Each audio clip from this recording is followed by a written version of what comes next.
Baik, Assalamualaikum warahmatullahi wabarakatuh. Kembali lagi bersama saya Ripa Parapadilah dengan NIM 12320202030.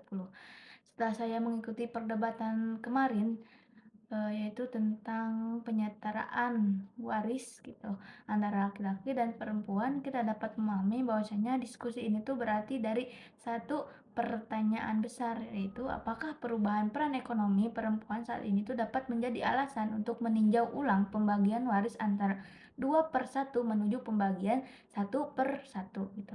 Nah, dalam perdebatan ini, tim pro berpendapat bahwasanya konteks sosial saat ini tuh telah berubah secara signifikan gitu. Jadi, perempuan tidak lagi hanya berperan dalam ranah domestik, tetapi juga aktif sebagai pencari nafkah gitu, bahkan menjadi penopang ekonomi keluarganya. Oleh karena itu, Trimpo memandang bahwa prinsip keadilan dalam waris itu perlu ditinjau secara kontekstual sehingga pembagian satu persatu itu dianggap lebih mencerminkan keadilan substantif dalam kondisi modern gitu. Nah, tim pro juga menguatkan argumennya dengan merujuk pada pandangan Habib Abdurrahman Al-Mansur dalam kitab Bughyatul Mustadsyidin yang pada intinya itu menjelaskan bahwa pembagian waris itu dapat dilakukan secara kesepakatan bahwa eh, antara semua keluarga itu sepakat dan ridho gitu.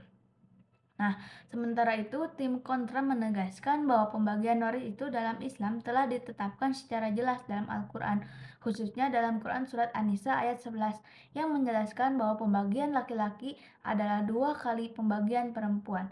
Nah, menurut tim kontra, ketentuan itu bersifat qot'i dan tidak dapat diubah berdasarkan perubahan sosial. Jadi karena itu merupakan ketetapan syariat yang memiliki hikmah dan keadilan tersendiri gitu. Tim kontra juga itu menambahkan bahwa dalam konteks waris, pembagian 2/1 itu tidak hanya berbicara soal hak, tetapi juga terkait dengan tanggung jawab nafkah laki-laki dalam keluarga gitu. Sehingga meskipun secara angka terlihat berbeda, tapi secara ekonomi justru memiliki keseimbangan peran gitu. Adapun tim penengah memandang bahwa perbedaan ini tuh menunjuk adanya dua pendekatan dalam memahami hukum waris, yaitu pendekatan tekstual dan kontekstual. Nah, di satu sisi, teks Al-Quran itu memberikan batasan yang jelas, namun di sisi lain, realitas sosial menunjukkan adanya dinamika peran ekonomi perempuan yang semakin luas. Maka kesimpulan dari perdebatan ini tuh, pembagian waris 2/1 merupakan ketentuan yang bersumber dari nas Al-Quran gitu. Namun, wacana 1/1 itu muncul sebagai respon terhadap perubahan sosial dan kebutuhan keadilan kontemporer. Nah, namun demikian, dalam perspektif mayoritas ulama, ketentuan 2/1 itu tetap menjadi dasar utama yang tidak dapat diubah secara mutlak gitu.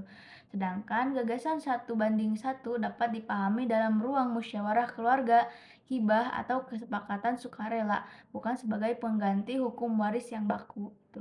Jadi dapat kita pahami bahwa perbedaan pandangan ini tuh bukan untuk ditertentangkan secara emosional, tetapi untuk memperkaya cara berpikir kita dalam memahami fikih antara teks syariat dan realitas sosial. Karena pada akhirnya tujuan utama hukum waris dalam Islam adalah mewujudkan keadilan, menjaga keseimbangan hak, dan menciptakan kemaslahatan keluarga secara menyeluruh gitu. Sekian yang dapat saya paparkan. Kurang lebihnya mohon maaf. Wassalamualaikum warahmatullahi wabarakatuh.